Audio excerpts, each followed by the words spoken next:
Before we begin, I should draw everybody's attention to the fact that the court has made an anonymity order in this case to the effect that no one shall publish or reveal the names or former names or addresses or former addresses of the appellant or her lay witnesses or the lay witnesses of the intervener, apart from James Morton, who can be identified, who are involved in these proceedings, or publish or reveal any information which will be likely to lead to the identification of them in connection with these proceedings.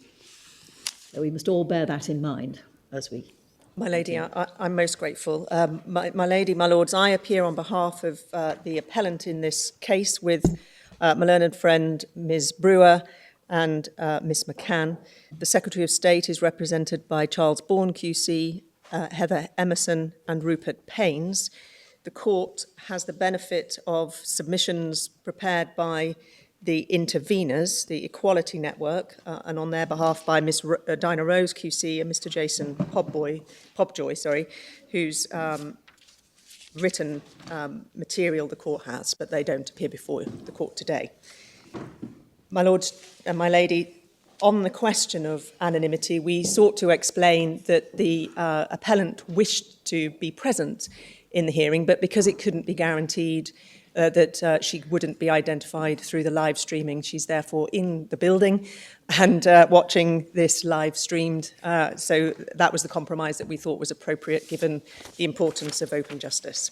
That's entirely a matter for her view, which she does.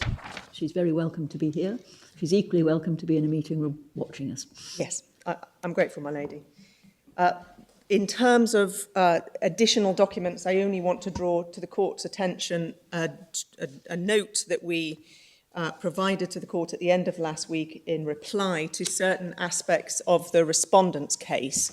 And we focused in particular on the assertion in the respondent's case that the courts below had not found, as a matter of fact, that the respondent's policies did have the effect of revealing and drawing attention to the transgender status.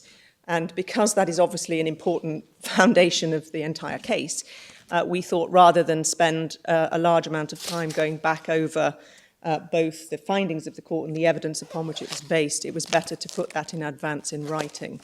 We also dealt with in writing the fact that there are issues, which of course we accept, that have been raised in the grounds of appeal before this court that were either not raised below or were raised in the High Court but not pursued on the Court of Appeal. We've addressed that in our application for permission, and permission was granted on all grounds. But again, we thought that was a matter we ought to address at the outset, which is why it finds its way into our written submissions. The other issue... And I'm sorry, probably my fault. I don't seem to have got a note. I've got a document which says note, but there's nothing in it. Right, well, I apologise for that, my lord. It's not very helpful. It's got Appendix 2, it's got a sort of extract from the statute, but not actually a substantive note. Derek? I don't know if that is the... Yes, I've managed to leave mine in my room, so if you've another extra... Oh, we have other ones. Even better. I seem to be fortunate. Yeah. Thank you. And There's always something about the documents, isn't there? well, I have to say that I confess that if it's only that, then that's a relief. Thank you. Be the case. Now have it. But it obviously is an important document, and the purpose of it is so that I don't have to spend a considerable amount of time rehearsing what we say is well established from the judgments itself, and to get out of the way technical issues so that we can get on with the argument. The only other matter of issue that I thought appropriate to raise at the outset is that the respondent does assert that this court is not entitled to look at changes in the respondent's policy over time. And that essentially relates to two issues. In May 2015, although the respondent had defended the case before Mr. Justice Simon in the High Court on the basis that it was not possible and the costs were too great to mask the GRC, That, in fact, did occur in May 2015, and more recently, we have been provided with information that's in the core volume relating to a change to the respondent system with the introduction of universal credit, which means that no longer will the frontline staff have access to the gender identity data. And we say those are critically or important parts of the respondent's justification are really put seriously in issue. And we say that that, in fact, cuts across the rationale, in particular for the fraud aim, that was the key basis upon which the Court of Appeal, in particular, concluded that the policies were proportionate. So we say this court shouldn't and couldn't decide this appeal without recognising that the respondent itself has now concluded that access to visible retention of the gender identity data is no longer necessary for frontline staff. At all. As I understand it, that's how I read the respondent's letter where they informed us of Mr. Bourne's skeleton argument at paragraph 97. Yeah, I'm reminded by my learned friend, Ms. McCann, that that relates to the universal credit full service. So when that is entirely operational, then that's what will operate. I don't say that it isn't going to be a continuing problem, because there's a process of implementation which will take some time.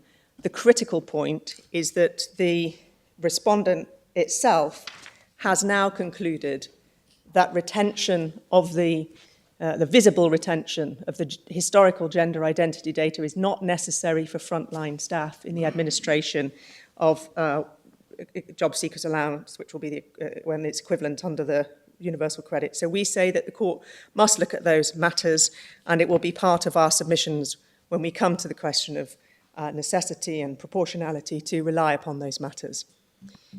Those are the only opening submissions that we make, and by way of explanation for including the additional reply. If I then can just make three opening observations about the facts. The first is this. My client, the appellant, is a woman.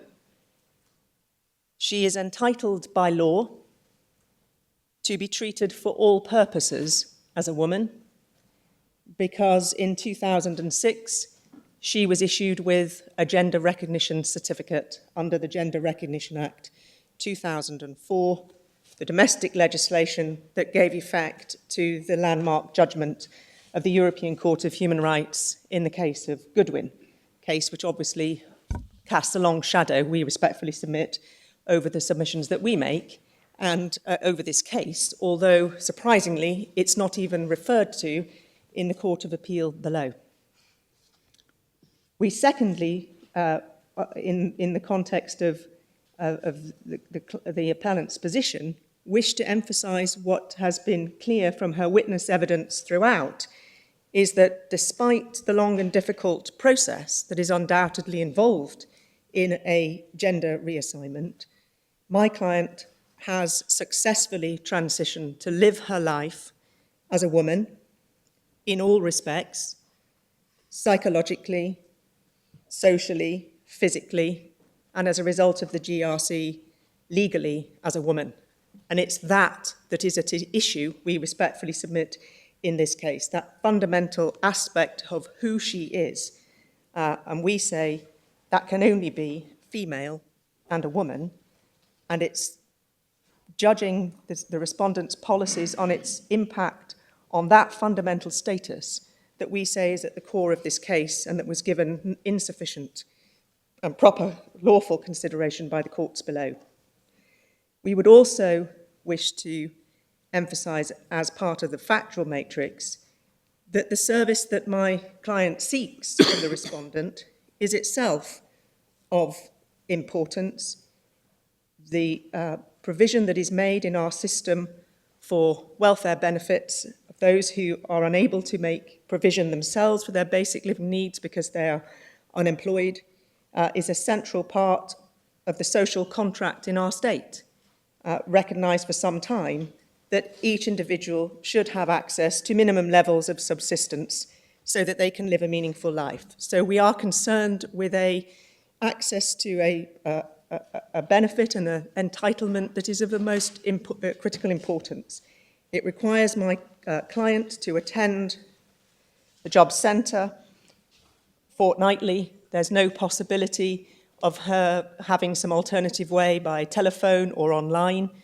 That's not possible. She has to attend face-to-face meetings with frontline staff at the JSA, who we say the courts have found below, and her evidence makes clear, are aware of and have knowledge of her gender history.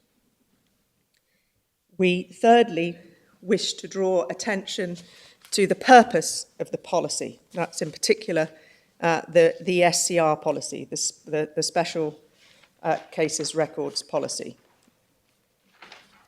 because it is clear... Customer, I think.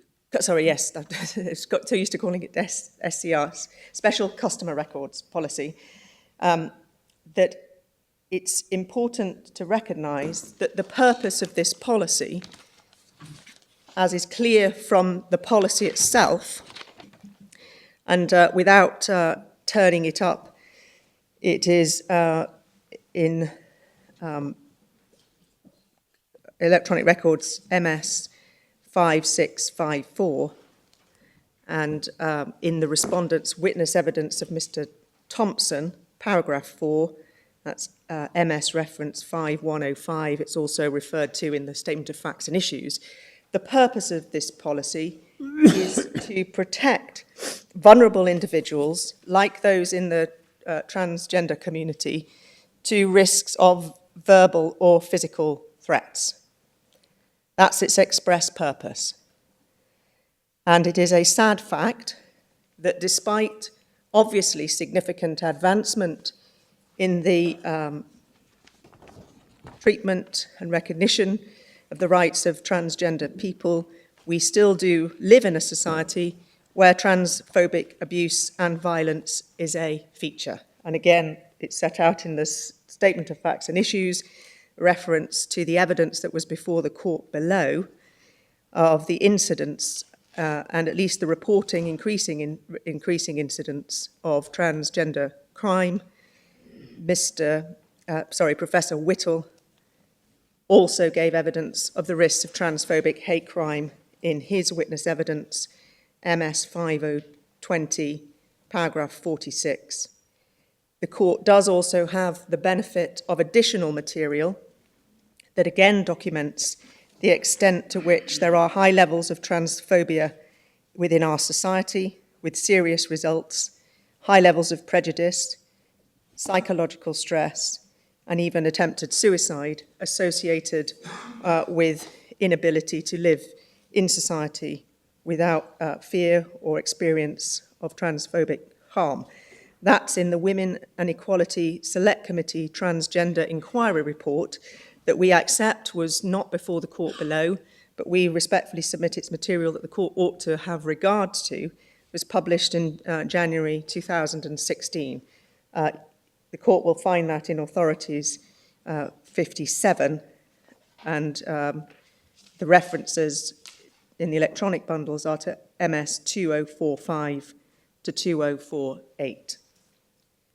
Do you have Professor Whittle's evidence? You gave us an MS reference. Do you have the appendix reference for those who are? Yes, it's 2B 492. 2B 492. Thank you. And it's paragraph 46. Thank you. We also have the up-to-date Home Office statistics, or the ones that for 2016, which again show a 41% increase in the recorded transphobic hate crime. That also is in the Authorities bundle at tab 117, MS 4037. Sorry, what was the figure for the increase? 41%. It was it was a 41% increase from 2015 to 2016. That's in reported crime, is it? Yes, those are reported hate crime. there is evidence that there's serious underreporting. I think the parliamentary inquiry described it as massively underreported.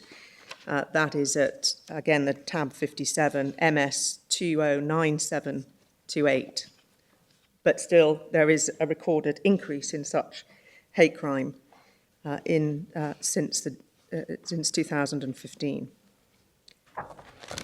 You also now have the benefit of the interveners' evidence, which again records that transphobia and transphobic hate crime are a major problem for transgender individuals. And that's the witness statement of Mr. Morton at paragraphs 8 to 13 in the core volume, tab 10, MS reference 4386-4389. And his assessment in the witness statement is that there's been a 174% increase in recorded transphobic hate crime. That reference is MS 4037 to the witness statement at 8.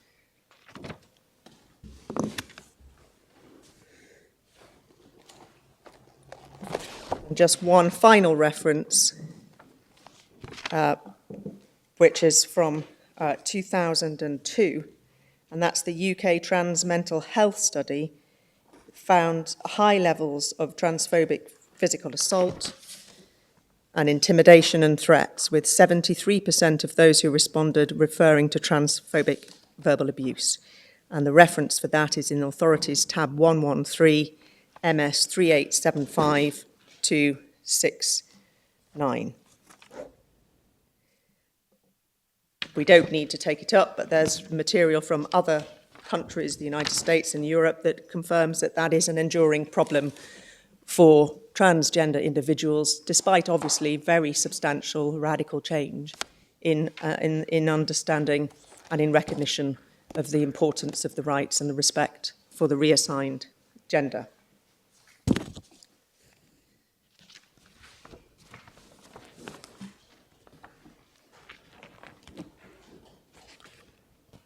We say that that context is important because it's the very purpose of the policy. And when one comes to judge its efficacy and the safeguard that it provides for the protection of this vital information, it has to be judged not just by the fact that this is private and highly sensitive material, but if it is disseminated,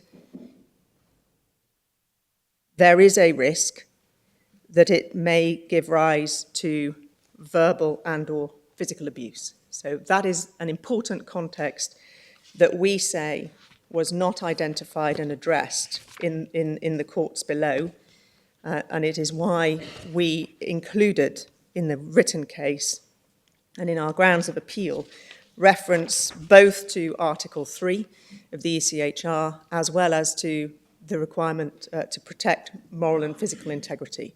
And I make it clear from the outset, we're not saying that my client has so far suffered degrading treatment or has experienced this form of transphobic abuse herself. In fact, her evidence is that since she fully transitioned, she has not had a repeat of previous experiences.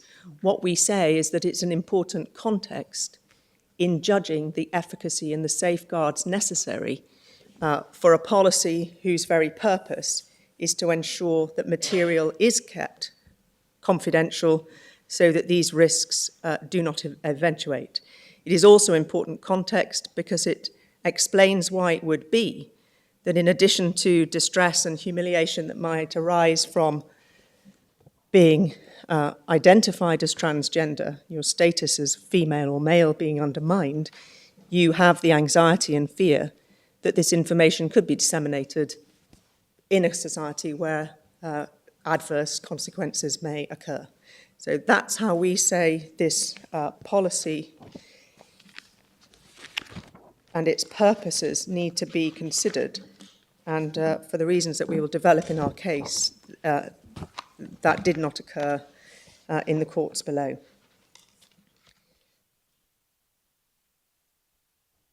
The critical issue then, turning to the issues of law, is whether or not, as the appellants submit,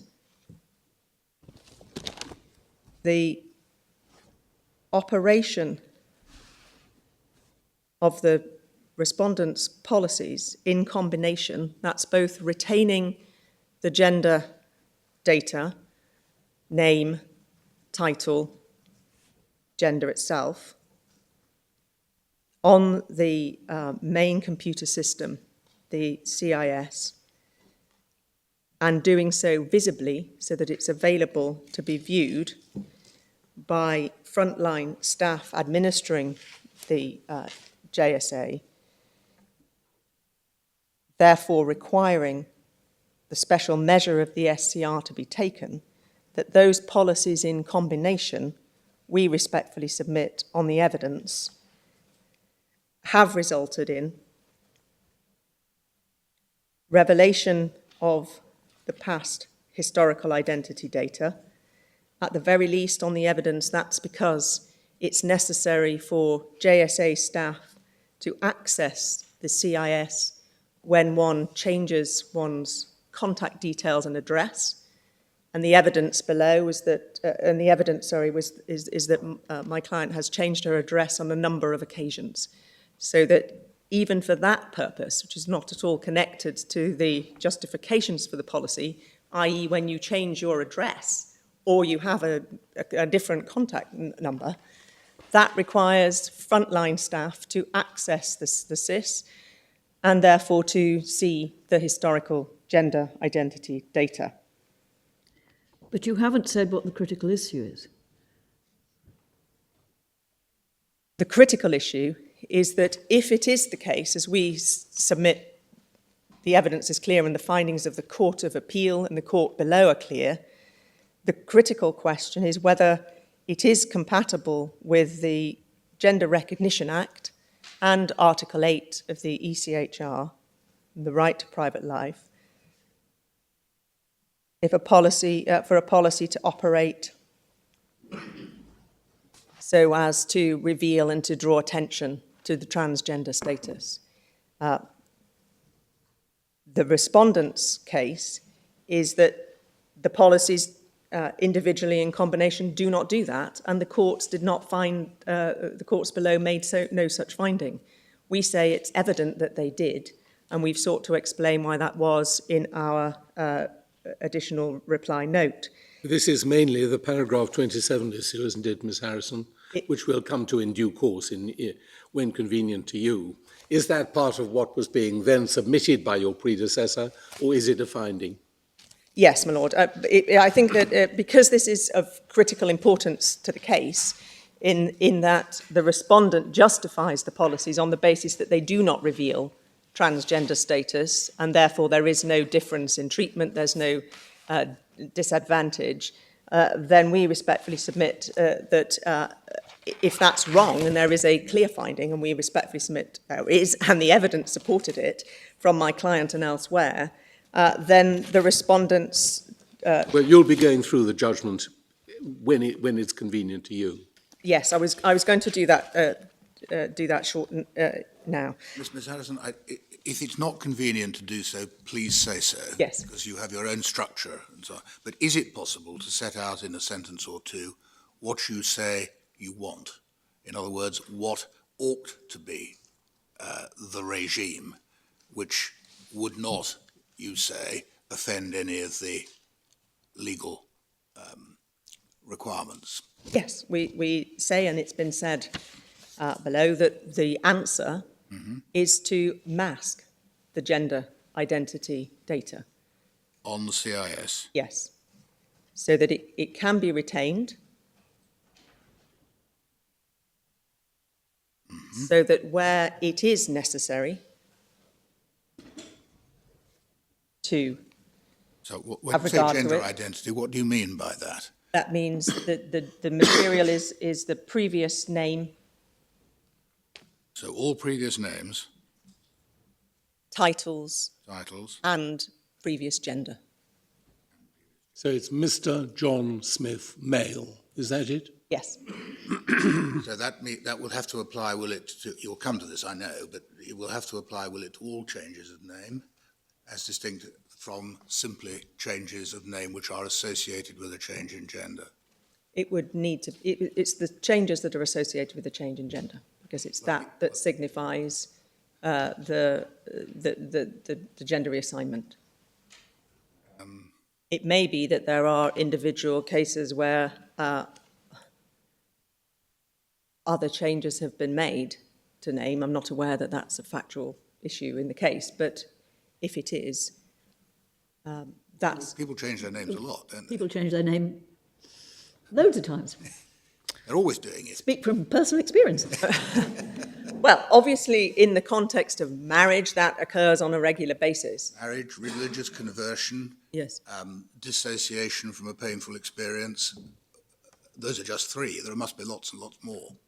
But what I'm after is is your target, as it were. Yes. Well, argue our it target is. is that identity data that indicates a change in gender should be masked. So, for example, anything from John to Julie, Yes. but not John to William. No. Doesn't have the same obvious consequences. Mr., Mrs., Ms., Right. those signifiers of gender Right. need to be masked from the system. So any previous any name change which is an indication of gender, Yes. or might be taken to be, I suppose. Yes, I think that the fields are pretty clear. They record the actual name, they record the title, and they record the gender. Oh yes, I understand that. But what I'm after is what it is you want to mask. And the answer is any name which is or might be taken to be an indication of gender. A name change. Yes? Yes, Have I got that right? yes. Well, any title, name, or record of gender that might indicate a change of gender. Yes, my lady. And it's to be masked from whom? It is to be masked from frontline staff who administer JSA. But you may have to develop this, Ms. Harrison. In a sense, the SCR system policy is a masking policy because it is removing the material Yes. from direct access by frontline staff.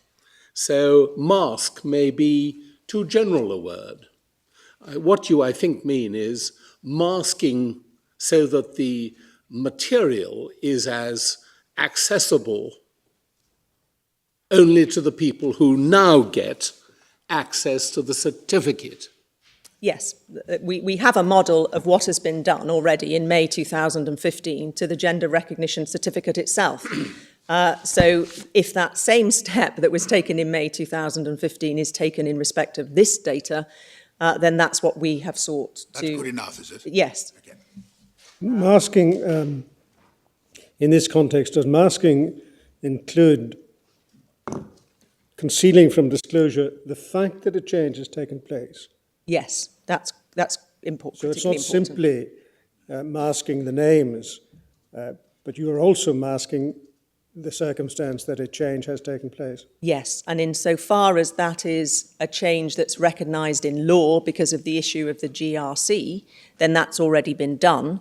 There are individuals who have not yet obtained or may never seek to obtain a GRC, but they've have changed their gender for all other purposes, and so they would be protected in that way as well. Well, anybody who'd adopted a name of a different gender would be protected, wouldn't they, for whatever reason? Yes, it may be that that is a consequence, but that hasn't been identified as a significant problem. What is a significant problem is identification of the change in gender for those who've undergone gender reassignment. Very helpful, thank you. The consequence we respectfully submit if that material, albeit if it's an imprecise term, but masking is how we've described it, is that then it would not therefore be necessary to adopt the special procedures. And we respectfully submit it's clear that the special procedures have played a significant part and do play a significant part in drawing attention to and in identifying the transgender status of the individual. And we say that is not a surprise because that was already identified as a problem by the complainants in the case of Goodwin. And I'll take the court to what was said in Goodwin itself about the system that operated in the United Kingdom prior to 2002, which is essentially the same system that we have now, absent the GRC, which is a special procedures system that drew attention to the individual, and the court in Strasbourg recognised that that was its drawback of those amelioratory measures. If I then could take the court to the findings of the courts below, so that it is absolutely clear, we respectfully submit, that this case must proceed upon the basis that the operation of these policies do have the effect that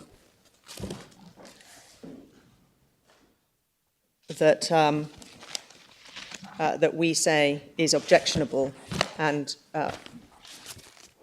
engages the fundamental rights and breaches those fundamental rights. It's perhaps, first of all, helpful to look in the judgment of Simon J. first of all, and we can see this is in core volume tab 13, appendix 1. The judgment begins at 4531. Sorry, I'm giving you the wrong reference there. Begins at 4550.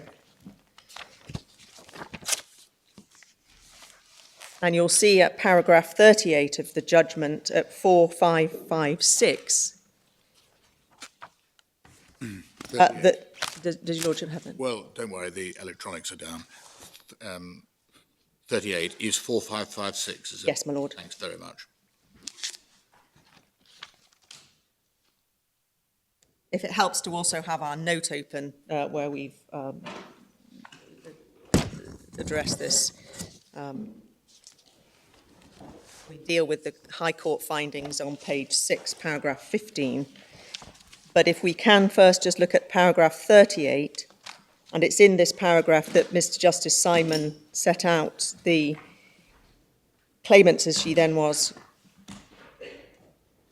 concerns and experience of this policy. And if you look at about 5 lines in,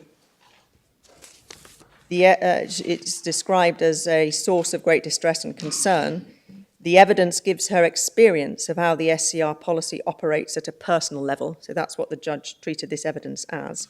She has drawn attention to 4 particular problems as a result of the operation of the SCR policy. The need for authorization, delays in payment, access over the telephone. But it's the last two that we're most concerned with. She's treated differently from other customers, and this different treatment raises suspicion among staff and other customers. She has, for example, been asked why her account was marked as sensitive by DWP staff. Fourthly, she has overheard reference being made to her transsexual status. This has happened in open plan offices in the presence of other customers with no regard to my privacy or dignity, and I fear the source of this information must be my employment advisors. So that's a summary of the key evidence and experience of this policy recorded by and accepted by the judge. He does go on to make certain observations about that evidence, making 3 points in paragraph 39. Where does he accept it? I'm not saying that he doesn't, but where does he accept it? Well, if Paragraph 38 simply recounts her evidence. Well, what he describes it as, it's prefaced by describing it as her experience of how it operates on a personal level, and he doesn't dispute that it's her. That's how he records this. It's her evidence of how she's actually experienced it. And when you come to look at the observations that he makes at paragraph 39, it's not to say, well, I don't accept that, and that's not the case. He recognises that is her experience, but makes the point, for example, that the best directed policies designed for the purpose of avoiding harm cannot prevent harm caused by malice or gross insensitivity of individuals. and he thought that was best dealt with by training, and he also identified the particular sensitivity of transgender customers like the claimant to precisely the sorts of gender-specific naming. So he accepts, has his, the underlying premise, her evidence, that is what she's experienced, but makes some observations about it. It's at paragraph 92, where he addresses the SCR policy, and that's at 4569. do you challenge his comments in paragraph 39 then? Well, we certainly would say that those observations are irrelevant to the question of whether or not if the actual effect and operation of the policy results in identification of the transgender status. We say that's what's got to be addressed. That's what's critical to the question of whether or not there's been respect for the fundamental rights of the appellant. And those explanations or justifications for how that might have occurred really don't take it any further. Well, is it not relevant on two bases? First of all, in assessing the importance of the right, and that plays into the balancing exercise to be conducted at the fourth stage of proportionality. I mean, if it is an uncontested and widely accepted phenomenon that everyone in the appellant's position is more sensitive than others to the possibility of discussion about their status. Is that not relevant to making an evaluation of just how fundamental the right is, which is being interfered with? But it confirms that for those who have this characteristic of being transgender, they are sensitive to being identified as of a different gender. That's inherent within the very nature of being transgender. It goes to the heart of the position of the individual. So the fact that they're sensitive to it is, of course, inevitable. Well, it's the core of... It may be that you'll be able to pray it in aid, but the only point that I'm making is that certainly at a theoretical level, the observations of the judge are pertinent. The sensitivity is relevant to the impact on her. Yes. But it's also relevant to the impact, or to the spread, or to the notice that anybody else may take of it, isn't it? Well, the judge accepted that it's the claimant and other transgender customers. So as a class, they are going to be sensitive. I'm sorry. But of course, that is inevitable. That is what is critical to protecting their privacy and intimate details, is that that you do not disclose their previous gender identity. That's inherent within who they are. But for the purposes of these submissions, what we respectfully submit is that it is plain that the judge was proceeding upon the basis that the SCR policy, as she had experienced it, had drawn attention to her transgender status.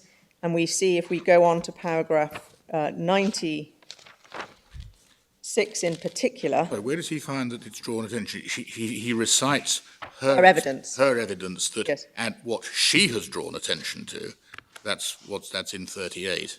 Yeah, her experience is that she has experienced different treatment. It's raised suspicions among staff. Yes, I see. And so she's overheard express reference to her transgender status. Okay. So it's 3 and 4. I'm grateful, Lord. And then if we go on to the findings, this is the context of the finding that I'll show you, your lordships, now at 4569, page 41. And you'll see this is under the heading, the SCR policy. And at 95, the real contest is the effectiveness of the policy. I'm satisfied by evidence that the application of the policy can give rise to difficulties. It is unclear how widespread these difficulties are and how much they are due to the way in which the policy is operated rather than the policy itself. That said, it seems clear that there are two systemic problems: the need for authorisation and resulting delay. The defendant's argument that the transgender customer can opt out of the SCR policy is not a satisfactory answer. And then at 96, I have reached the conclusion that the SCR policy is over-elaborate and tends to have the effect it wishes to avoid, drawing attention to transgender customers. So we say that's a clear finding. It wasn't subject to any respondent's notice or challenged on appeal. And it's in that context that we then go to the judgment of the Court of Appeal in the same volume, electronic numbering 4531.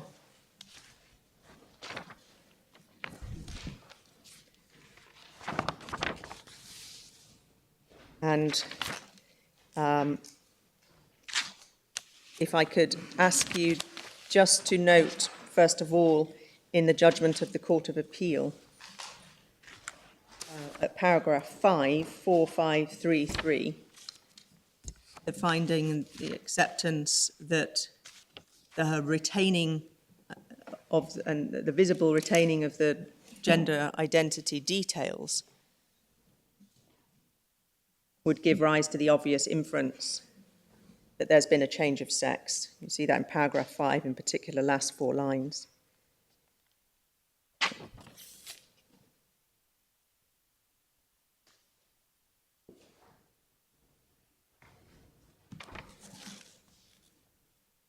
And if we then go on to the particular paragraphs that are in issue at 4537,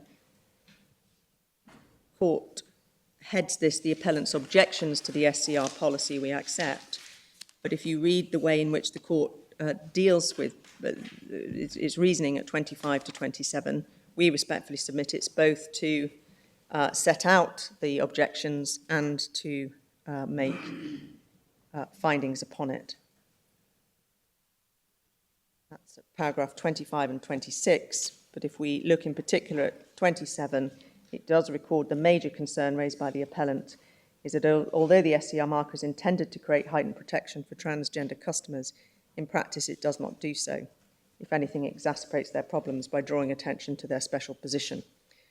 And we say this is a finding of the Court. Whilst it is true that not all SCR customers are transgender, a significant majority of them are, and the information retained on the system, together with the fact that they are subject to the SCR arrangement, will in practice make this obvious. And we say that when one looks at that in the context of paragraph 69, which is on page 18 of the judgment 4546, you'll see the Court making a finding in respect of the complaint that the SCR policy draws attention to transgender people. In some cases, that may be true. Although the presence of the historical gender information means that their status will in most cases be obvious in any event to those who have access to it. The observation of the Court was that that was a price that had to be paid, and we'll come on to address that reasoning. But for the purposes of these submissions, we say that these particular paragraphs of the judgment below make it clear that there is a finding, both that the visible retention of the gender identity data makes it obvious that the person's had a reassignment, and that the SCR policy draws attention to transgender people. I mean, paragraph 69 makes clear that the SCR policy has pros and cons. Yes. You argue that the gist of this judgment and of that of Mr. Justice Simon is that there are pros and cons, but net, it's a con. Yes. And also, And to the extent that there's an issue between you as to what was found, it's really that. Did the judges find that it was a net con, or simply that there were cons? yes, but we judge this policy by its own stated purpose, which is to protect this individual's gender history and to prevent it, as far as is possible, from being disclosed and limited to only those who absolutely need to know. So that's what it's got to be judged by, even if it does that to some extent.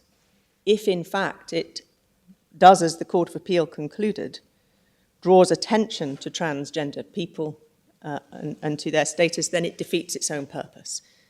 And it's in that context that we say it's relevant to recognise critically what the purpose of this policy was, because it fails to achieve its purported aim and draws attention to status. We say that there can be no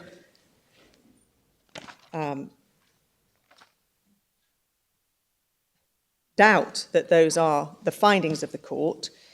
There are other aspects of the judgment of the Court of Appeal that indicate that is a finding. For example, if we go to paragraph 57,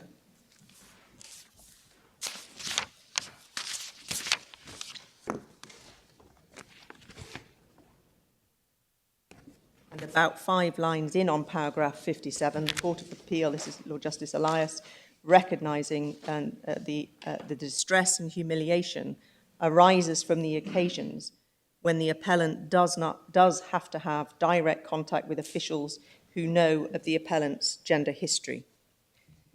He then went on to make other observations about that, which again we'll come to in argument, but there's no doubt that he's proceeding upon the basis, as the appellant herself explained, that as a result of these policies, she has had to have direct contact, face-to-face contact with individuals who are aware of her gender history. And it's, of course, important to recognise that that's never been in the context of calculation of pension, because that's irrelevant to her, nor in the context of anything to do with fraud. This has been in her seeking to confirm her entitlement to JSA by attending on a fortnightly basis that has occurred. The only other paragraph that I think is of relevance and is referred to by my learned friend is paragraph 74.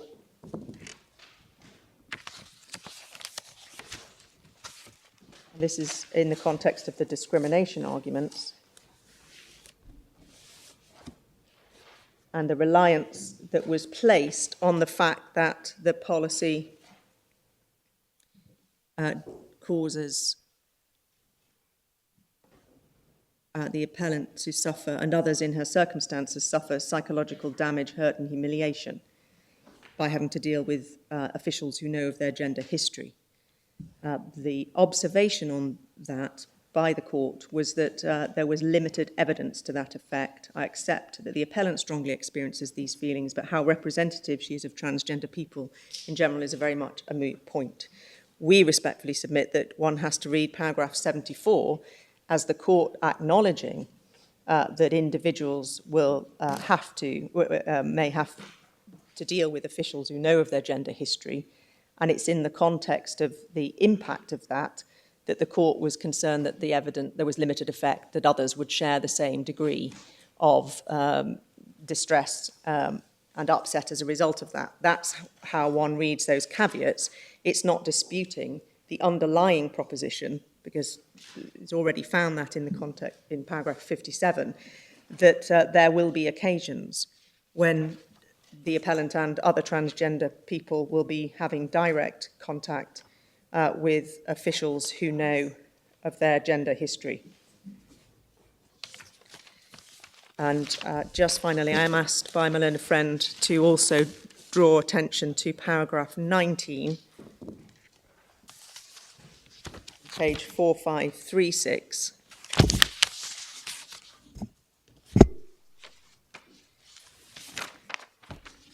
which is under the heading of systems and policies, and the observations that the SCR marker does not of itself demonstrate that she is a transgender person.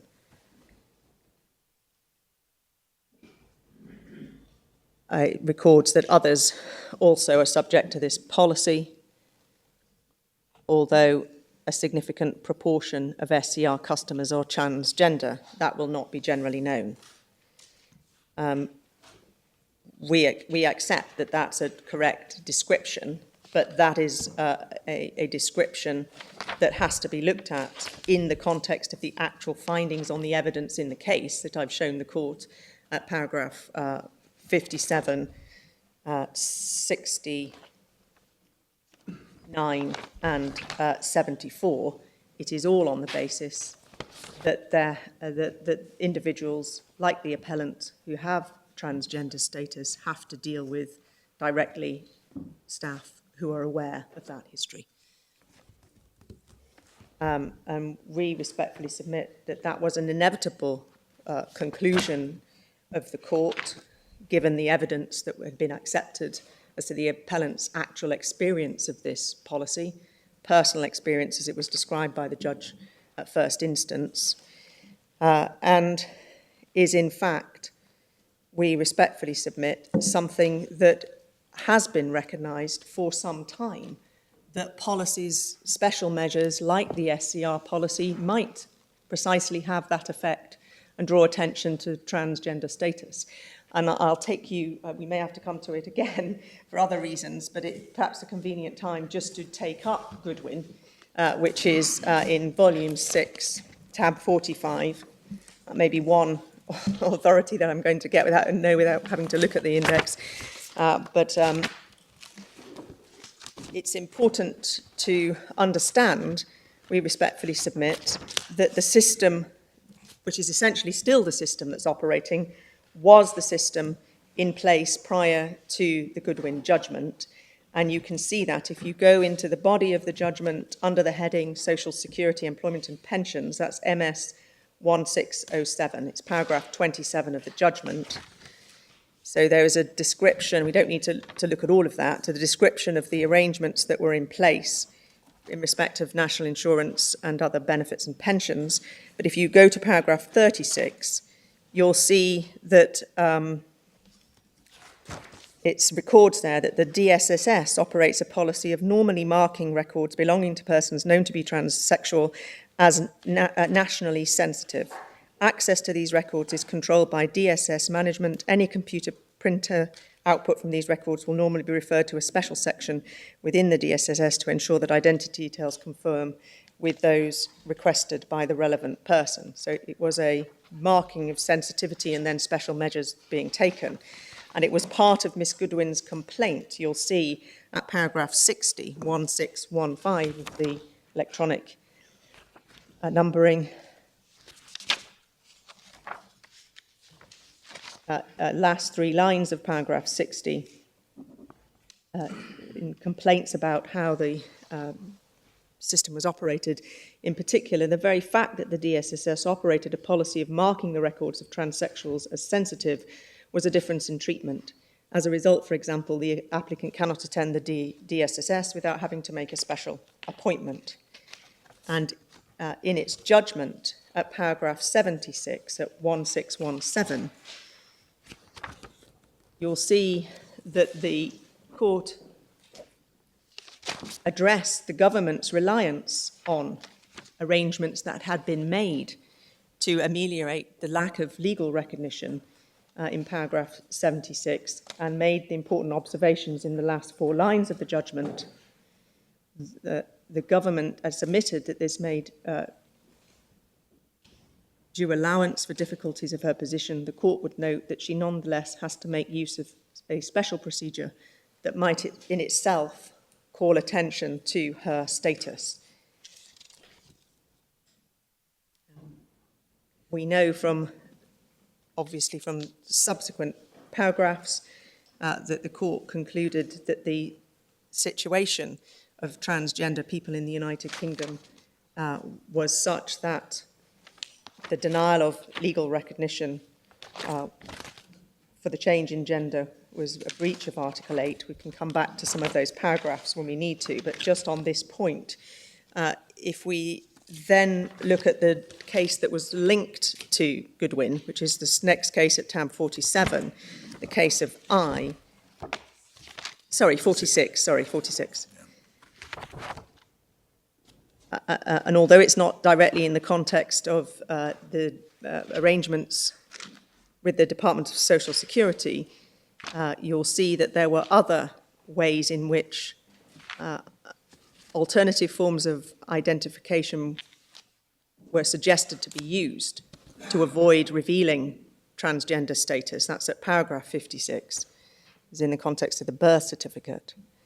but the court recognised that to show other forms of identification would risk in itself drawing attention to the applicant's situation, so that what the court is concluding, as it had done in the context of arrangements for social security payments, is that if you have to have a different procedure, a different system for these particular people, that in fact draws attention to their status and to their situation. And that wasn't a sufficiently ameliorating circumstance to mean that you couldn't, that you could justify not seeking to provide a congruent gender identity by full recognition of the change of gender.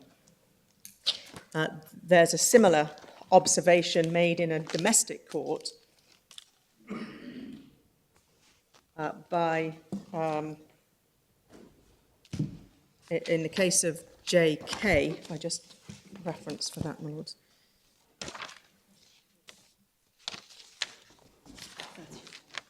It's tab 34 in volume 5.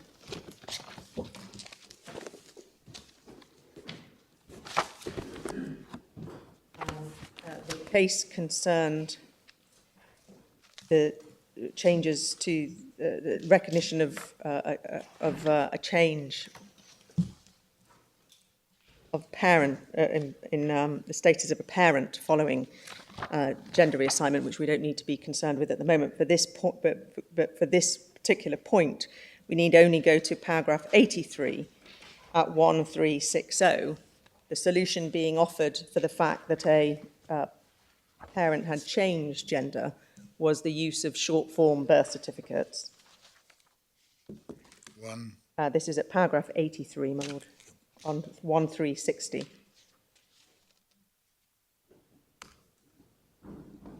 And it's the offering of alternative documents to a full certificate, the word that was used there by Mr. Squires for the payment was outing, as it was a transactional point made by the European Court of Human Rights in I and K, and that's the paragraph I've showed the court. It is therefore not reasonable to expect a person to offer such an alternative in those circumstances. For that limited category of case, I accept that submission.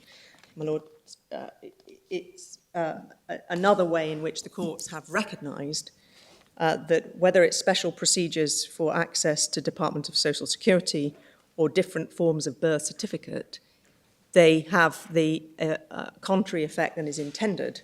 They don't protect the identity of the person, they in fact draw attention to it. And we say that's precisely the ongoing, continuing situation with regard to the respondents' policies. We therefore respectfully submit that the only basis upon which this case can properly proceed is that the visible retention and SCR policy does in fact draw attention to the transgender status and identifies that which it seeks to protect. And we would also draw attention in that regard to the very much more extensive evidence that the interveners have provided from a survey that they have undertaken. We refer to this in our note on paragraph 19 at page 7, that a survey that they conducted in May 2017 of those who had changed their gender on the respondents' systems, 73% of those individuals stated that the SCR policy had failed to provide adequate protection. It had revealed and drawn attention to their status.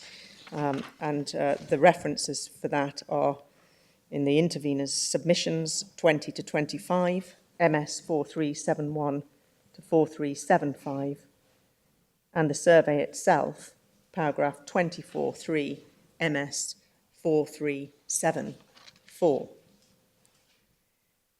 I note, but without having to turn it up, that it was the respondent's intention to do a survey of the impact of its policy amongst its customers, but I don't think that that's ever been done. So the best evidence that we do have, although I fully accept that it wasn't before the court below, but it is evidence that is now before this court, does demonstrate in a very significant number of cases that the SCR policy is, as we say, the court's found below, failing to achieve its stated aim of protecting the identity, instead drawing attention to it. We say, therefore, that's the fundamental premise upon which this case has to be decided. And the first question for the court, we respectfully submit, is whether or not that state of affairs is compatible with the Gender Recognition Act 2004 itself. There is complaint from the respondent that this wasn't a major issue, or it wasn't an issue, or put in the same way in the courts below. We say that it was always a matter of debate, as Mr. Justice Simon observed, but in any event, the Court of Appeal has itself, at paragraph 77, in core volume, tab 13, page 19, 4547, has construed the statute and come to certain conclusions about it. You'll see that at paragraph 77 to 79, and in particular you'll see that the court rejected the submission made on behalf of the appellant that she has not been accorded full recognition of the female gender, which Section 9 requires.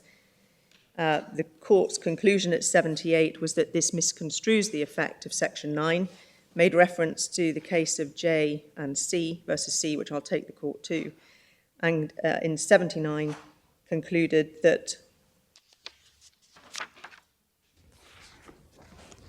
where the appellants historically had a different gender, to that extent that this may properly remain a material factor bearing on the application of government policy, such as in calculating pensions or detecting social security fraud, Section 9 does not, in my view, require that fact to be ignored. The only question is whether it is justified to have regard to that historical fact in a proper context where it is being relied upon. The court also made certain observations about Section 22, which we'll come to, concluding that part of the statutory provisions did assume disclosure of past gender history may be made for social security and pension purposes. So there's a clear conclusion in the Court of Appeal's judgment below that the situation whereby transgender status is identified is not incompatible with Section 9 and in fact may be sanctioned by Section 22. Well, Lords, if I can ask you to take up the statute. It's in volume 1, tab 2. Just going to get my written case.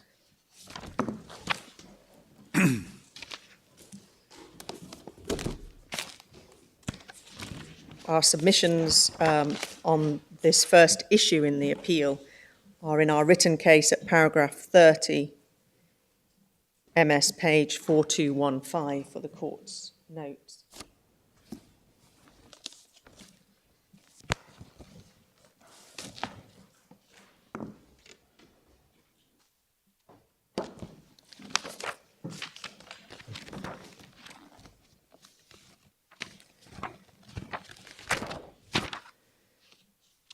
It is common ground that the Gender Recognition Act, introduced in 2004, was the United Kingdom's response to the judgment of the European Court in Goodwin and the remedy to the breaches that have been found in respect of both private life, Article 8, and the right to marry, Article 12. I don't ask the court to draw it up. It is common ground, and it's referred to in the case of Bellinger and Bellinger. That's Authorities Volume 1, 7, paragraphs 26 to 27, MS 258 to 259. And if we can briefly look at the scheme of the Act before we look at Section 9 itself, you'll see that Section 1 provides for applications for a gender recognition certificate and the process that is undergone in order to be issued with a gender recognition certificate. Section 4 sets out successful applications. If your Lordship wish to look at it in any more detail, then obviously I can do that. I'm going to take these parts pretty swiftly. So it's a system for application and recognition if certain conditions are met. And if they are met, the panel must issue a gender recognition certificate to the applicant.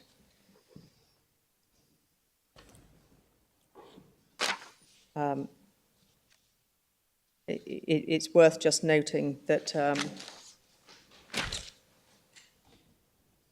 amendments have been made to take account of changes in relation to marriage, because previously it was a condition of an issue of a gender recognition certificate that any existing marriage had to be dissolved because of the same-sex difficulty. That's no longer a problem, although it finds its way in some of the case law that is relevant. Obviously not at all relevant to this case, but that's where significant amendments have been made in that regard. So once issued with a gender recognition certificate, the critical section of the Act and what's described in the explanatory notes as the fundamental proposition of this Act is Section 9(1). Where a full gender recognition certificate is issued to a person, the person's gender, sorry, it's page 55. It's 35 at the top. Sorry. Where a full gender recognition certificate is issued to a person, the person's gender becomes, for all purposes, the acquired gender. So that if the acquired gender is the male gender, the person's sex becomes that of a man, and if it is the female gender, the person's sex becomes that of a woman. And as we say, that is described in the explanatory notes at paragraph 28. You've told us what it says. Yes, it simply says that it's the fundamental proposition that once a full gender recognition certificate is issued, the person's gender becomes for all purpose the acquired gender. Obviously, that's clear from the statute itself, but that's what's described in the notes as its fundamental proposition.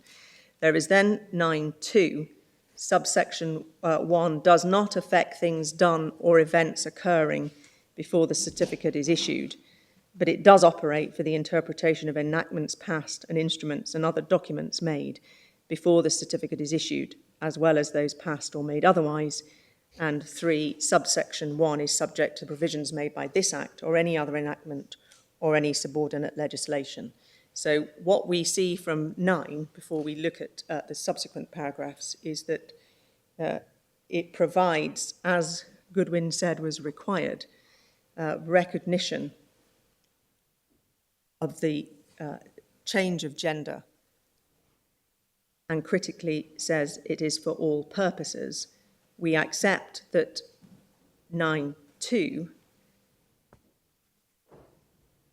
that it doesn't change the person's gender retrospectively. It is from the issue of the GRC, although there are some express provisions where it is in fact retrospective, including pension entitlement, which we'll see at section 13.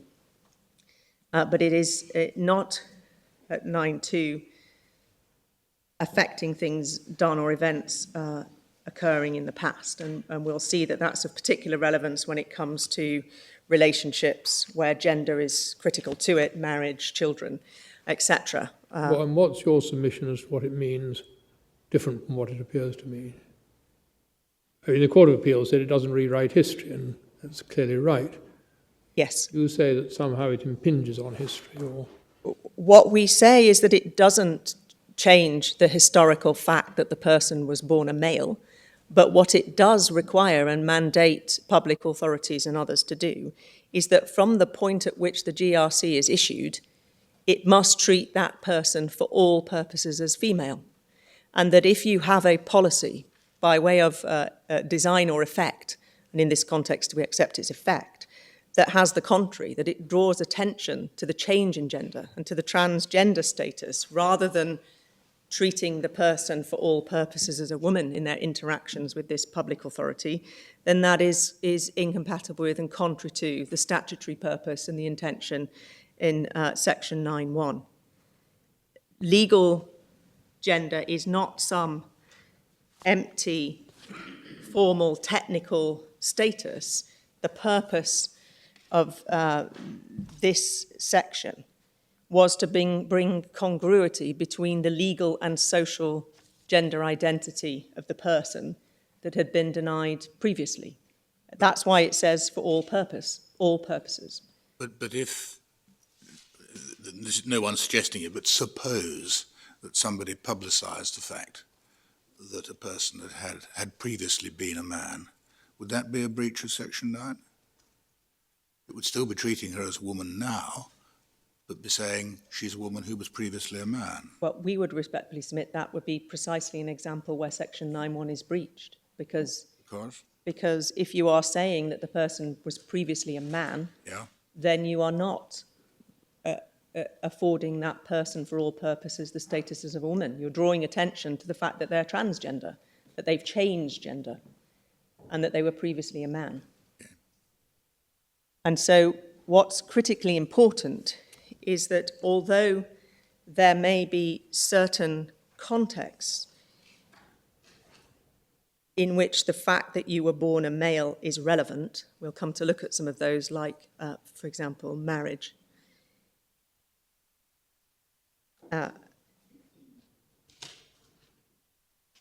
That doesn't permit, and in fact we respectfully submit 9.1 prohibits public authorities and others operating policies or practices that for the present and in the future deny the person recognition of their acquired gender. It doesn't rewrite the past, but it does make it clear that from now on and in the future, you are to be treated as a woman. And if it were to be the case that the historical gender identity, because it isn't erased, could always be used and referred to and revealed and drawn attention to, then it would render 9.1 hollow. If you take account of the circumstance that someone was once historically a man, is that treating that person as in a way that is other than treating her as a woman? In other words, I just want to see where the logical conclusion of your argument is. As I've understood it, you said if you draw attention to the historical fact of a person having been a male, that involves treating the person as other than a woman. Other than a woman, yes. Well, why not taking into account, never mind drawing attention to that fact, does that not involve treating them as other than a woman? If you are taking it into account, the historical male gender, if it's that, then you are not treating that person as a woman. You are giving them an ambiguous identity. So you can't take it into account for any purpose? Well, you can take it into account if it's directly relevant, as the statute provides for. So the statute makes express provision, which we'll go on to see, for where the historical gender has ongoing implications for legal relationships.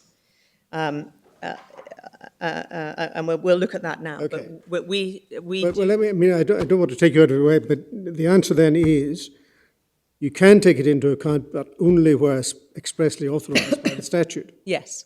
And Yes. otherwise, 9.1 means must be treated as a woman and as always having been a woman. Does it? Well, it means what we say as a woman for all purposes. Which means as always having been, except where the statute otherwise provides. Yes. Is that right? That would be a specific consequence depending on the circumstances that we're concerned with. But the key issue is that in the person's current situation, once a GRC has been issued, public authorities and others are required to treat them in their reassigned or acquired gender.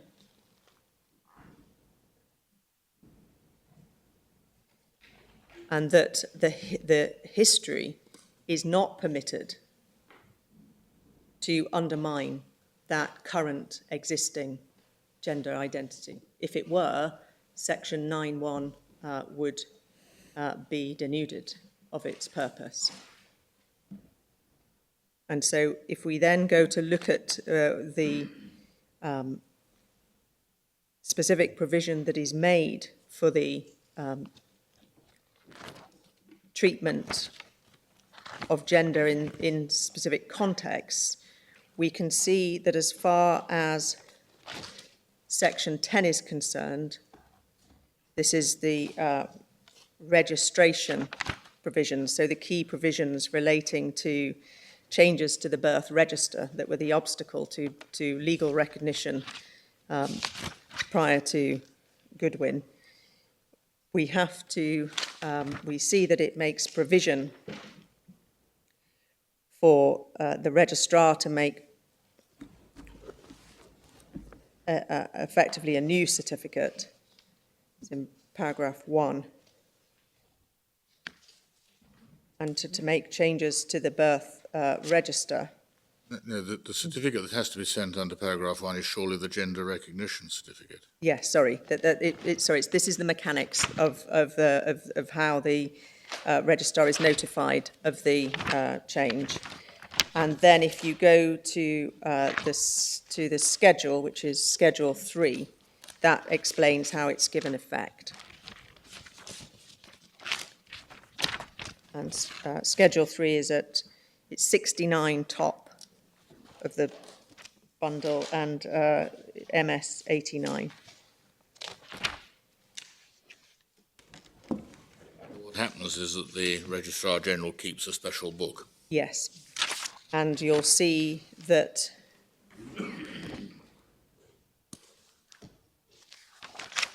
the entries, there are entries into the gender recognition register. That's at paragraph 3. And that paragraph 3.3 makes provision so that the certified copy of the UK birth registry entry and no short certificate of birth compiled from this entry is to include anything marked by virtue of subsection paragraph 1b, information kept by the Registrar General for the purposes of subparagraph 1c is not to be open to public inspection or search. Is there somewhere a provision for the issue of a new certificate? There must be. A new birth certificate. Is it regulation, or is it number 5? Paragraph 5. No, that's the gender. That's a reference to the book, isn't it? It's short certificates are dealt with at paragraph 6.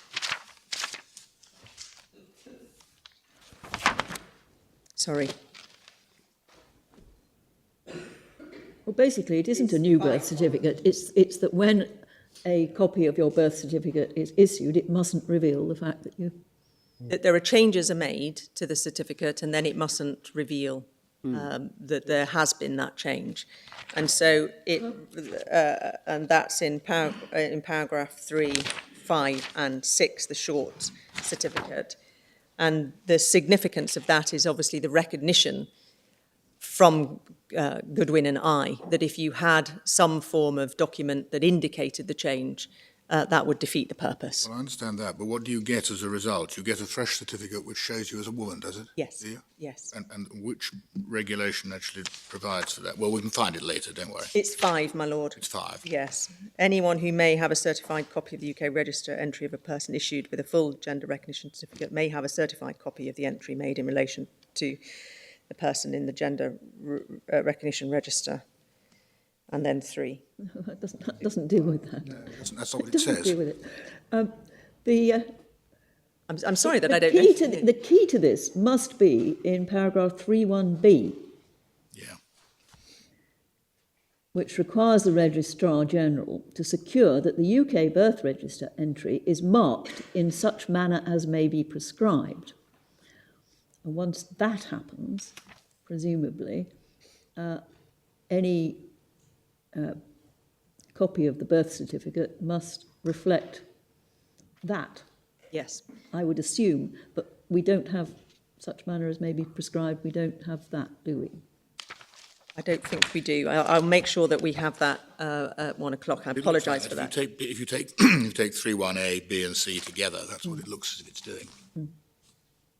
Yeah. Yes. Okay. Well, no doubt there's an easy answer to the question. Sorry.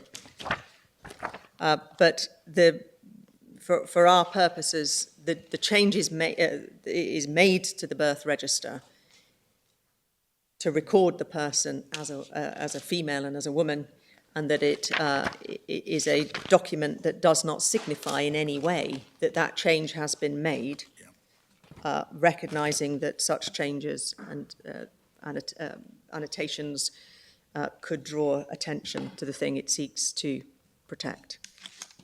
And we say that is indicative. Of course, it hasn't changed historical birth gender. The person was still born male or female, but the state has, through this system, created a mechanism whereby that historical information does not undermine the current and existing gender identity and status of the person once the GRC has been issued. And we say that, in effect, is Section 9 in operation. So it hasn't changed the historical fact, but it has altered it to the extent that this person now, for all purposes, will be treated as female once that has been issued. The other specific provisions that are made in respect of marriage is at it's section 11, going back to the main body of the statute at 57.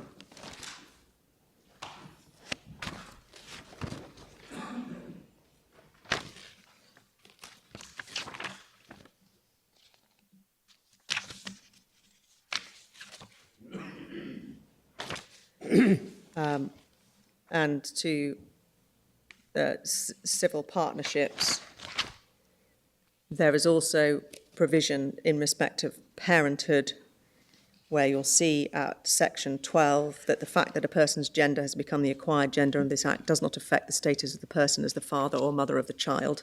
So that's an example, as with marriage, of it's not retrospective.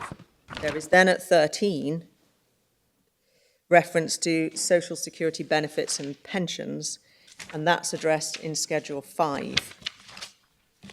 And, Schedule 5 is MS page 110, page 90 of the internal pagination. What does 12 mean? How does 12 work? This Ms. means, Harrison, it doesn't affect the status of the person as father or mother of a child. So do you remain the father, though you have Yes. Where you are now living as a woman. Yes. You do. And that's the JK case that I very Exactly briefly so. took you to at Yep. paragraph 83. Yeah, and this gives it statutory authority. Yes, it does. As it does with marriage, it didn't mean that you would change gender for the purposes of the marriage, Yeah. which is why initially you had to annul your marriage because it would have been a same-sex marriage and that wasn't lawful. Now we no longer have that difficulty, but that was a consequence.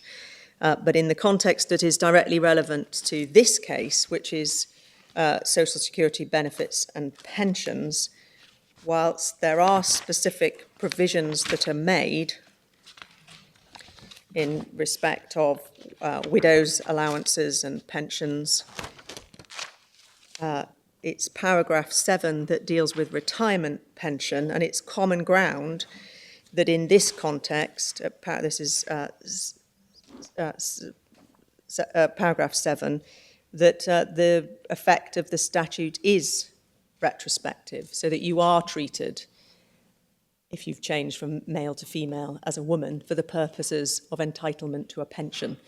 And obviously that would be relevant where you've got unequal pension ages, as we will have until 1999, but it was recognised by Parliament in the precise context that we're in terms of justification for the pension, for the retention of the material, the calculation of pensions. This is a circumstance in which Parliament recognised that the change of gender would be retrospective.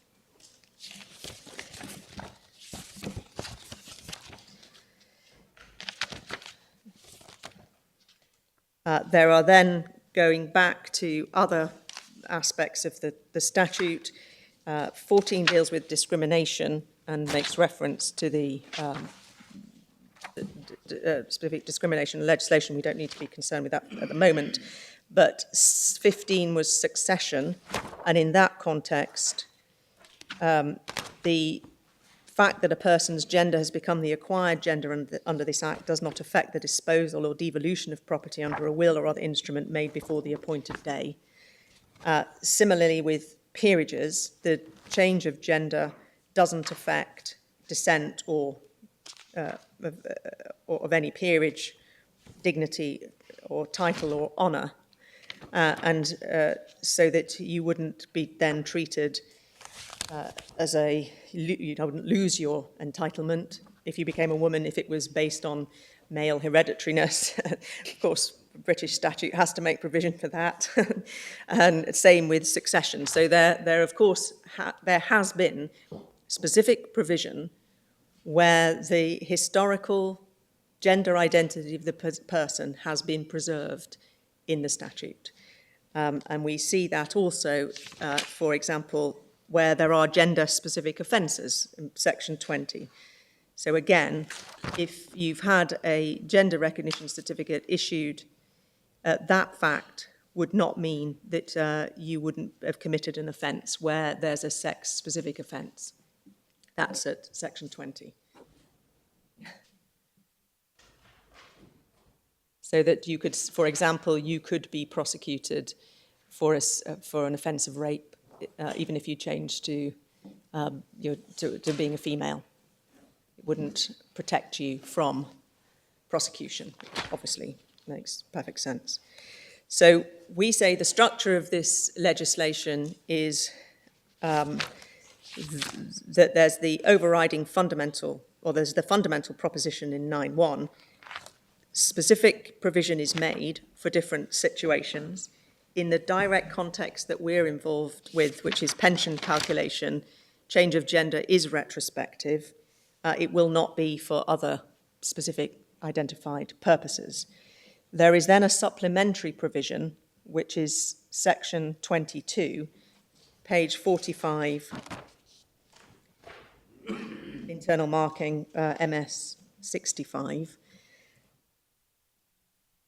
And the legislation creates, we submit an additional protection for protected information relating to the fact of the GRC and the undergoing of a gender reassignment. You'll see the definition of protected information in paragraph 2. And that additional protection is that it creates a criminal offence. You see that in 22(1). It's an offence for a person who has acquired protected information in an official capacity to disclose the information to any other person. You see how protected information is described in paragraph 2.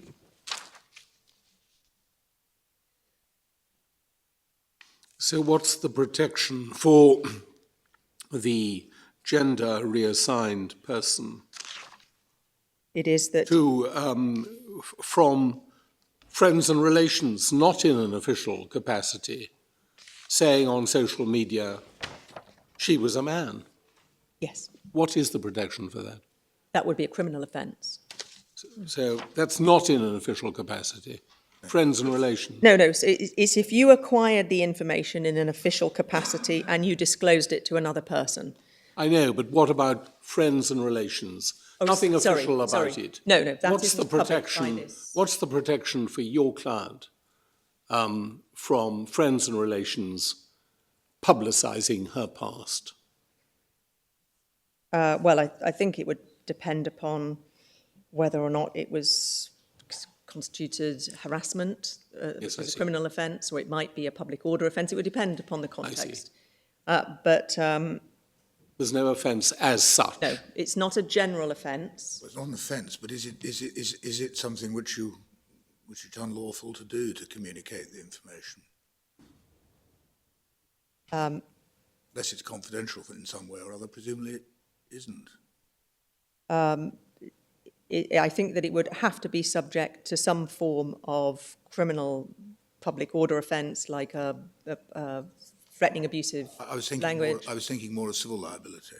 Civil liability would be, the Protection from Harassment Act also covers civil liability. Yes. And you can have an injunction, and it's backed up by criminal sanction if you breach it. So that would be the primary legislation But the communication of the information itself. is free. Yes. Wouldn't that be misuse of private information?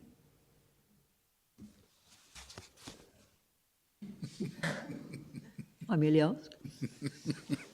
Seems But not impossible. no, I think obviously creative lawyers can find But it's left to the law of confidentiality, isn't it? it's in civil context it would be, yes, and obviously it would be Article 8 and how the state responded to a complaint of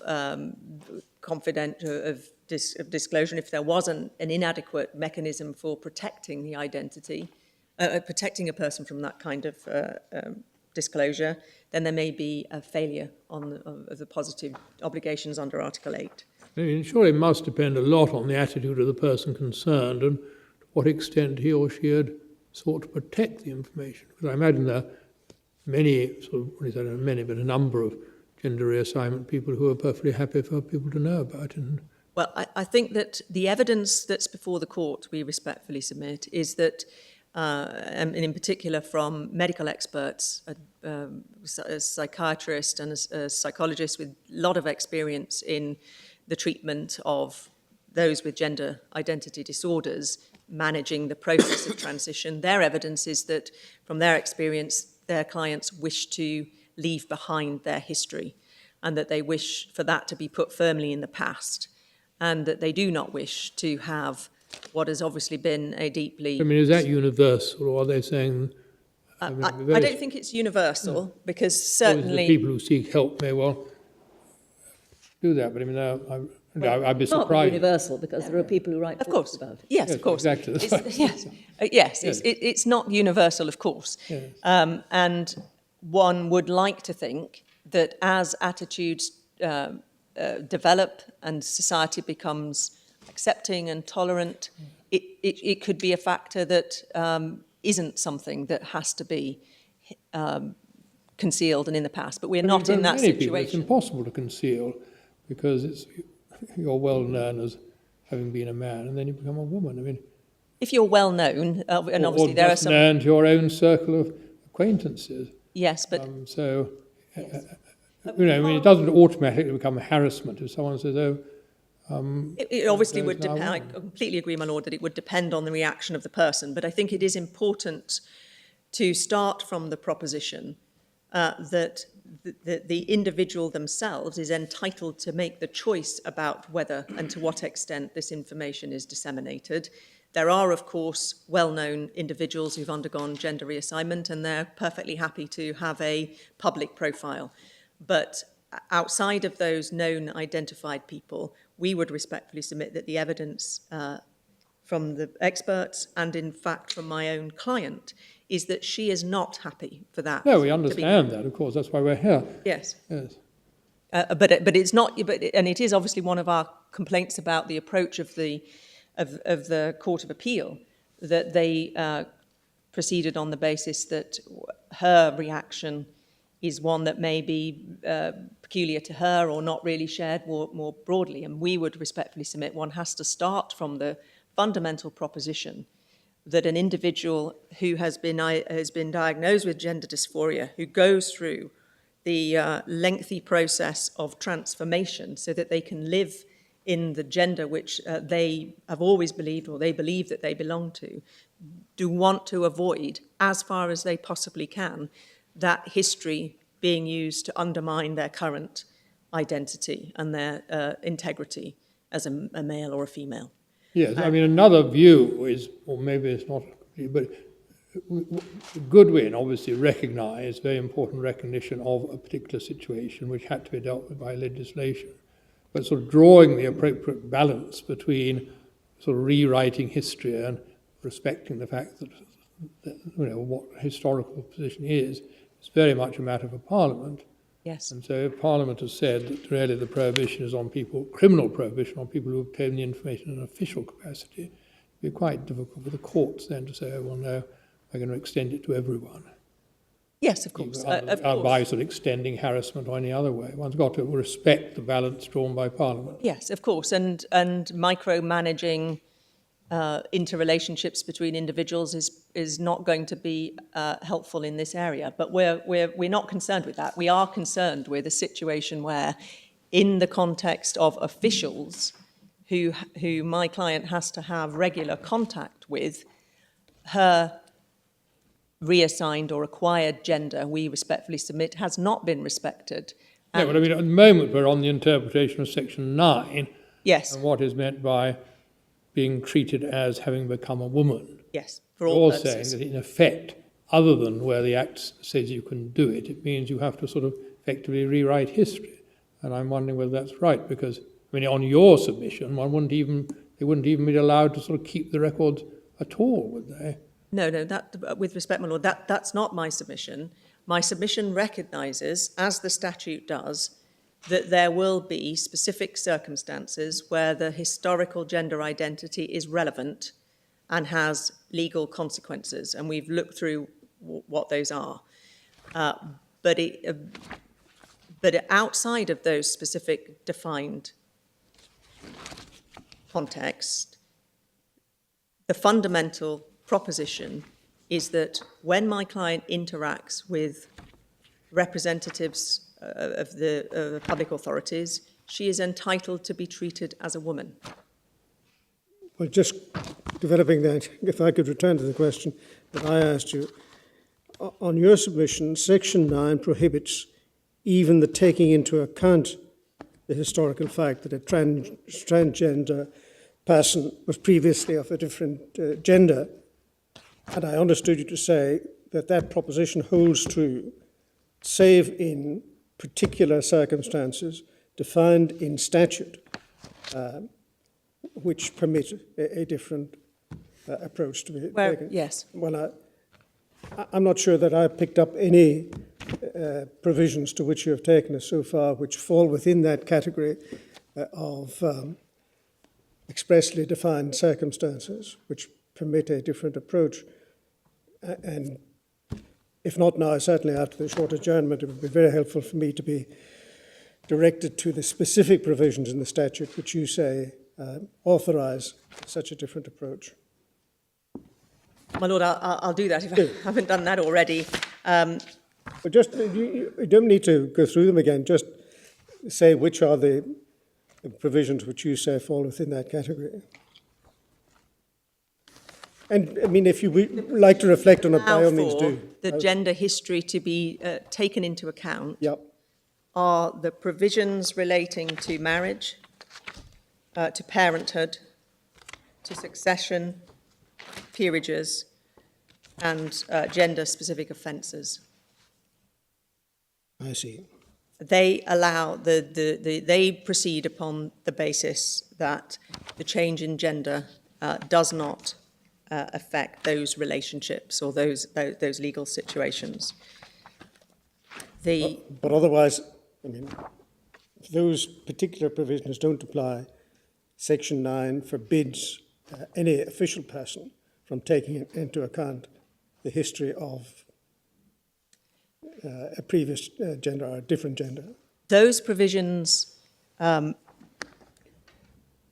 do not, if I put it this way, that in those specific provisions, it is permissible to, and it does not affect the relationship or the right, whether it's succession or peerage, that the person has changed gender. So the historical gender will still be relevant to those situations. Yeah. Well, they provide, each of those provisions provides rather differently for It does. It different makes, situations. it makes express provision. Could I just ask you, is there a specific transphobic hate crime? No, there isn't. No, I think there is political pressure for that to be done, as there is other kinds of hate crime. But at the moment, no, there isn't. I didn't think there was, but There isn't. No, there one isn't. often misses things or is ignorant. So there's no specific transphobic hate crime. The reason I was asking was that obviously, for the purpose of prosecuting such an offence, it would be necessary to disclose. Yes.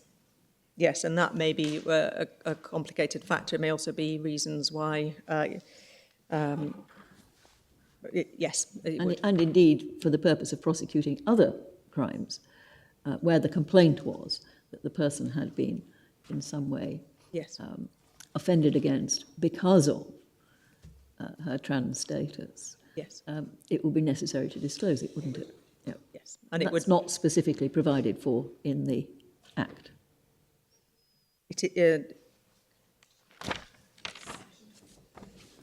I think that what we have to do is to look at is to go on to look at Section 22, because we kind of didn't complete that process because Section 22 has exceptions which include when preventing or investigating crime, etc. But I accept what your ladyship says, but at the moment there isn't such an offence.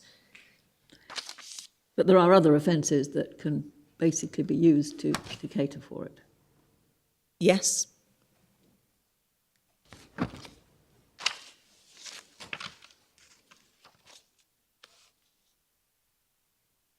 And I think that probably it would be 4D. 4E, I suspect, 22 4E. Yes, it's the courts, D&E. So when you bring legal proceedings, then that would be an exemption from the disclosure. So yes, there's a recognition that in other contexts, and this is where there wouldn't be a criminal offence. So 22.4 does deal with a number of exceptions where no offence is created. And it, of course, recognises that one of those exceptions would be where the person themselves consents. That's B. So in the context of the bringing of a criminal prosecution where you're the victim of a violent hate crime, then no doubt you would, if you were pursuing it, you would have consented. So the statute does recognise that. Inevitably, there will be circumstances in which this information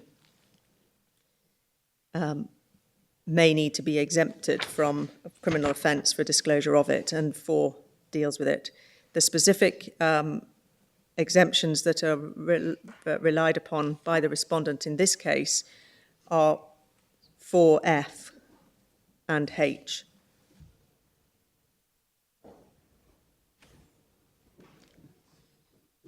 So I see you looking at the clock, Miss Harrison. You have a lot of ground. I to have. cover I'm before going 3 o'clock, to. and you will be, I'm Yes, afraid, obliged to sit down at 3 o'clock. I understand that.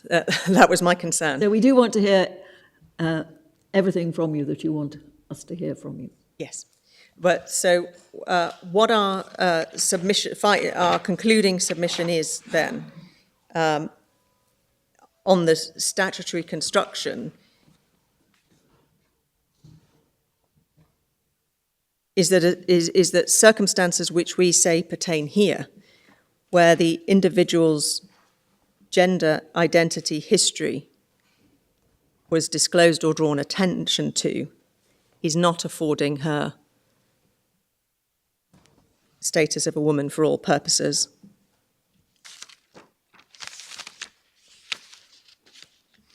But Section 9 is the legal effect. It's not actually what people should do or shouldn't do. So you can't say Section 9 and then, as it were, metaphorically sit down, Miss Harrison. No, it's what I can respectfully submit, though, is that if you have an administrative policy that is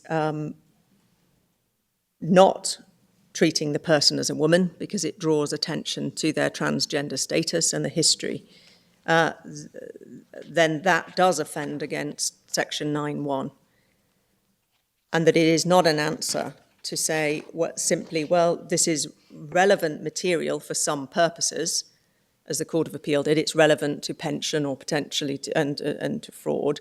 Therefore, we can operate a system that doesn't treat the person in their acquired gender for all purposes.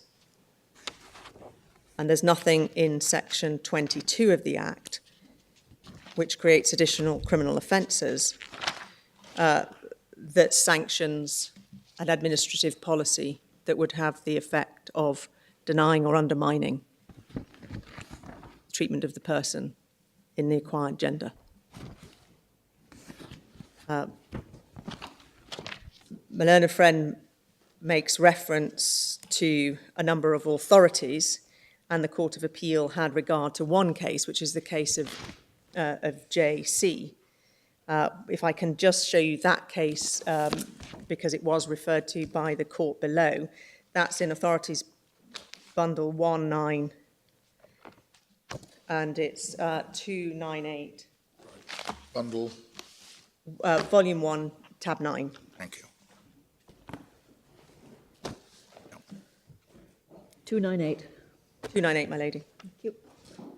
And the case concerned the interpretation of the words "the other party to the marriage" for the purposes of Section 27(1) of the Family Reform Act 1987, and therefore the definition of a man and woman for the purposes of Section 11 of the Matrimonial Clauses Act 1973.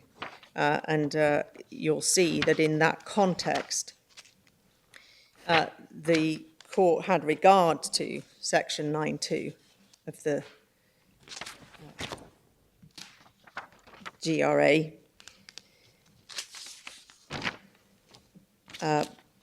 Firstly, in the judgment of Lord Justice Wall, at paragraph 26, first of all, to 27, sets out the statutory scheme that I've referred to. And then at 36 to 37, made reference to the arguments based upon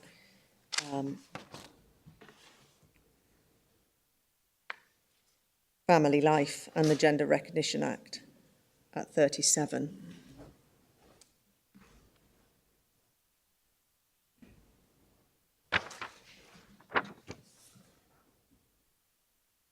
And it's the judgment of Lord Justice Richards that the Court of Appeal relied upon, paragraph 48 on page 311.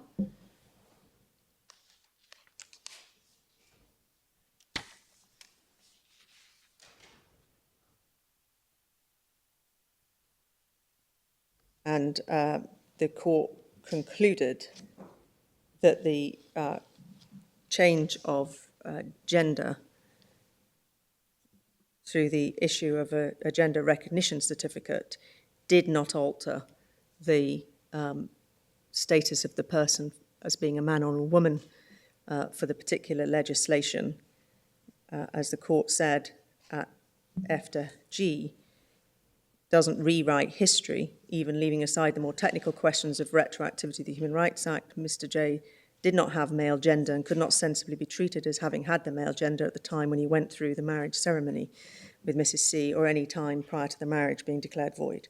To give effect to the undoubted fact that he did not have the male gender at the time, relevant time cannot possibly involve a lack of respect for a male gender as subsequently acquired.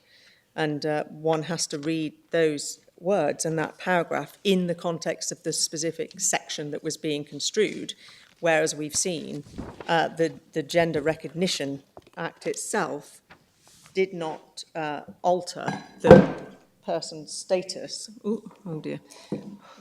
Oh dear. I have to ignore that. The person's status for the purposes of whether they were a man or a woman.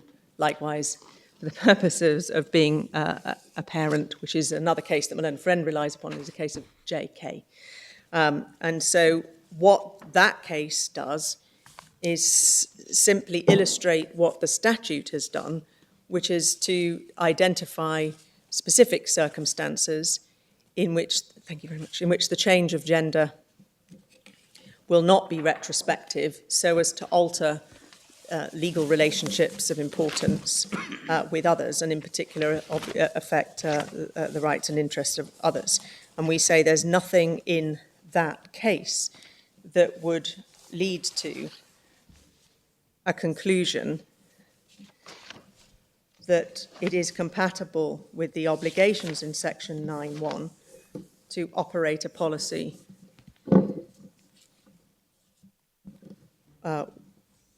which does reveal and draw attention to the person's transgender status.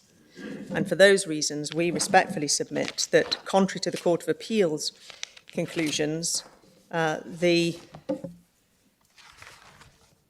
policies were not compatible with those overriding obligations, as we say in paragraph 49. We then turn to the issue of the human rights engaged, and first of all to Article 8. Our case deals with these questions, with these issues at 4220, paragraph 43.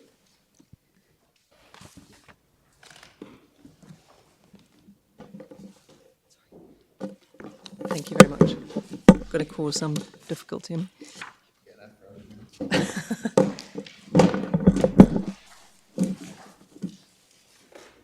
Do your best, please, Mrs. Sorry. It's. Oh, I'm sorry. No, I know, I realise.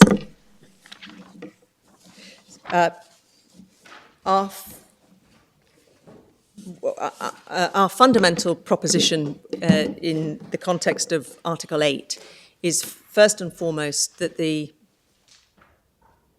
Court of Appeal failed to properly understand and identify the nature and the gravity of the interference with the Article 8.1 rights of the appellant. That is a fundamental failure that floors its assessment of Article 8.1, and therefore any proportionality and balancing exercise under Article 8.2. Our submission is that the Court of Appeal failed to recognise that this was a serious, grave interference with Article 8 rights, that it concerned a fundamental aspect of the core protection in Article 8.1 arising from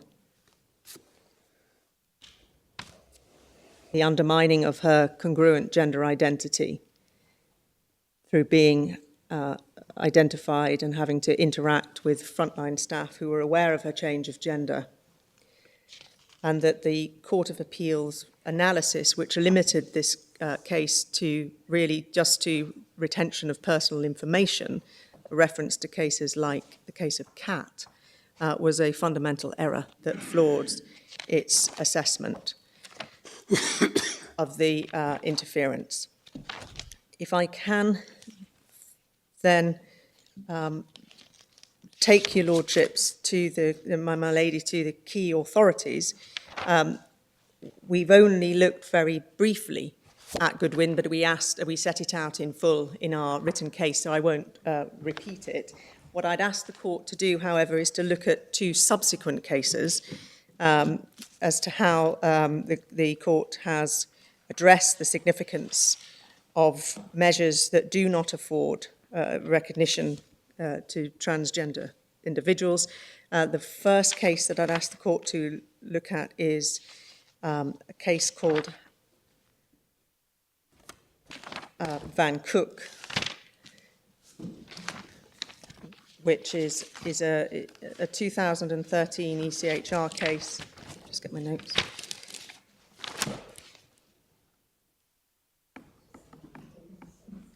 And that's in volume 6 at 47, volume 6,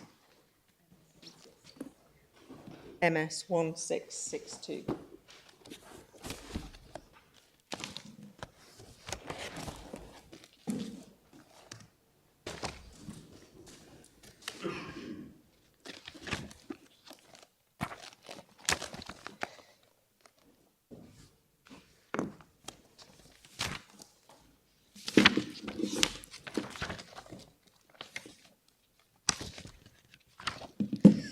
The case is in the context of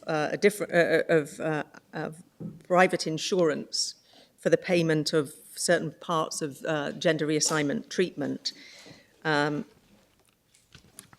the court set out at paragraph 69, 1678, the core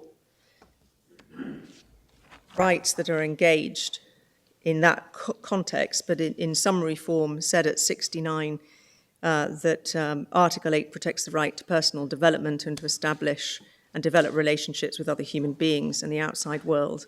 Likewise, the court has held that no previous case has established any right to self-determination as being contained in Article 8. The notion of personal autonomy is an important principle underlying the interpretation of its guarantees. Moreover, the very essence of the Convention, being respect for human dignity and human freedom protection, is given the right of transsexuals to personal development and to physical and moral integrity. At paragraph 70, the court emphasised that whilst the essential object of Article 8 is to protect against arbitrary interference, in addition to the negative undertaking, there are positive obligations inherent in the effective respect for private or family life.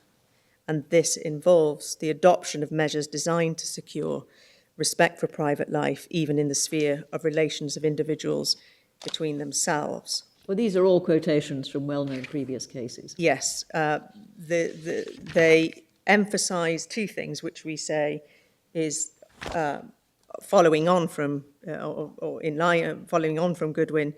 is this is the very essence of the Convention, respect for human dignity that's engaged, and that those positive obligations were extended to imposition on private individuals. The next case, which is a Grand Chamber judgment. Sorry, what? Actually happened in this case. Yes. Sorry. I mean, you've chosen it because it's a transgender. Yes, what happened in the case was that the courts concluded that it was a breach of Article 8 for the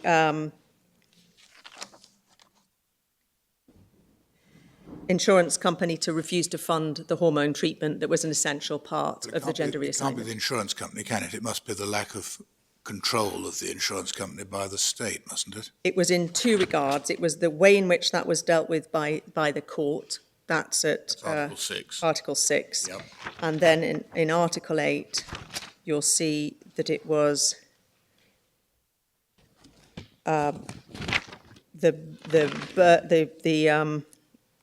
placing the burden on the individual to prove the medical necessity for the treatment in order to obtain the private insurance was what was in breach of Article 8. 82. That's 82 to 86, my lord.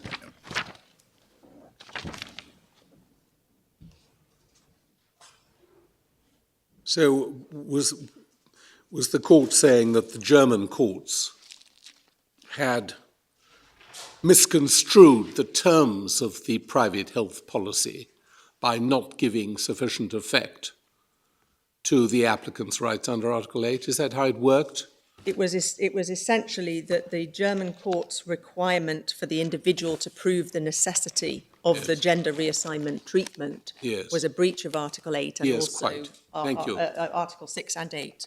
So to make that a condition of insurance for this particular form of medical treatment was Well, no, forgive me, the insurance is a matter of contract.